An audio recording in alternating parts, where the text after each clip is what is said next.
Hey, good morning once again, FCF. It is day 3 in our journey where we're looking at a subject that we all know by experience, but it's not one that we enjoy, certainly. And it's that experience we can have at times in life where we're slandered, we're maligned, we're treated unfairly, we're spoken about unjustly or in an untrue fashion.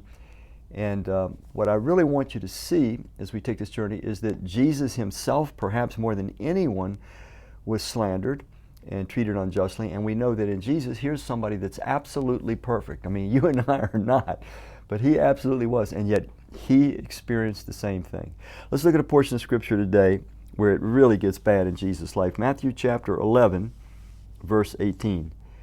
It says, "For John came," and that means John, it's talking about John the Baptist.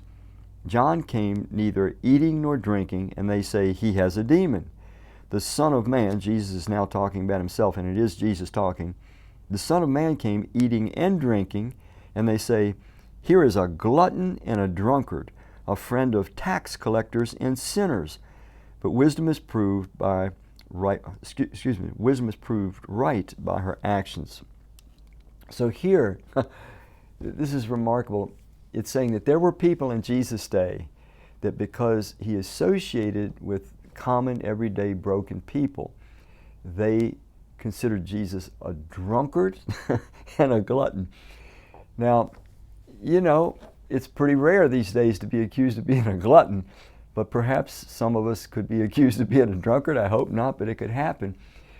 But the point is, if someone like Jesus, who was absolutely perfect, without sin of any kind, if he could be accused this way, if people literally looked at him and wanted to believe this about him, and you have to understand something about slander, and when people malign you or when people talk you down or talk negatively about you, they're making a choice. They want to believe the worst about you.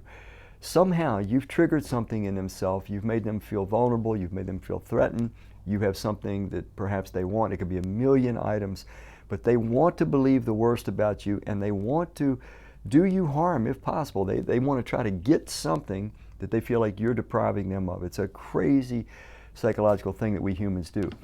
But the point for someone perhaps today is this, is that maybe you're being terribly accused of awful things.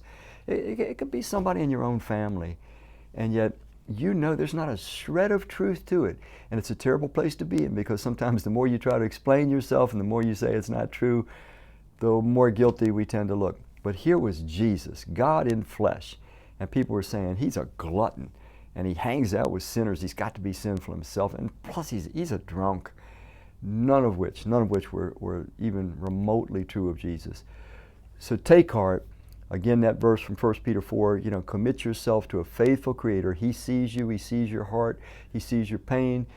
Derive strength from him and continue to do good. That verse in 1 Peter 4:19, it says, commit yourself to a faithful Creator when you suffer for righteousness' sake, when you suffer in the will of God.